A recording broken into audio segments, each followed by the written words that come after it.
फसल क्षतिग्रस्त चाषी को स्वतंत्र सहायता जोगाई देवाक पीसीसी किसान कांग्रेस पक्षर स्वतंत्र रिलीफ कमिशनर को स्मारक पत्र प्रदान कर दीर्घ 3 दिन है लगातार लघुचाप जनित वर्षा जो राज्यर विभिन्न जिले में खरीफ धान रबी पनीपरिया डाली और तैलबीज जातीय फसल व्यापक भाव में नष्ट है।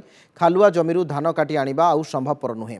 कटा जाइथिबा पाचिला धान खला को आसिबा काठिकर पाठ बहु जगार अमल धान मध्य असुरक्षित। वर्षकर उपार्जित धान माटी मिसिबा परे चाषी करिबे कोन। यथेष्ट पूर्व लघुचाप जनित वर्षा फसल नष्ट होगा विषय दिगरे चाषी को प्रशासन पक्षर जो सचेतनता करा जाई नाही। विलंब में विभिन्न स्थान में मंडी खोल जोगु अमल और पाचिला धान चाषी बिक्री करि पारले नाही।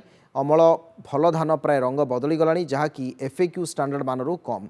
यार प्रतिकार दिगरे सरकार और प्रशासन अत्यंत संवेदनशील हेबा उचित बोली ओडिशा प्रदेश किसान कांग्रेस अध्यक्ष अमीय पट्टनायक कहते। चाषी किभली सेमानकर क्षतिपूरण पाइबे से नहीं आज प्रदेश कांग्रेस किसान कांग्रेस अध्यक्ष राज्य स्वतंत्र रिलीफ कमिशनर और अतिरिक्त मुख्य शासन सचिव देवरंजन सिंह को एक 10 दफा संबलित स्मारक पत्र प्रदान करिसेंती।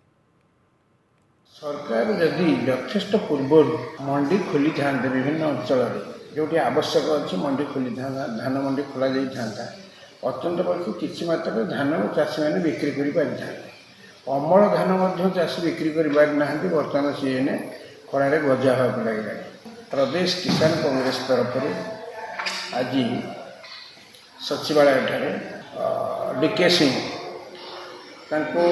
साक्षात कर ये विषय राज्य जो परिस्थिति से सब संपर्क में अवगत कांग्रेस किसान कांग्रेस तरफ कर।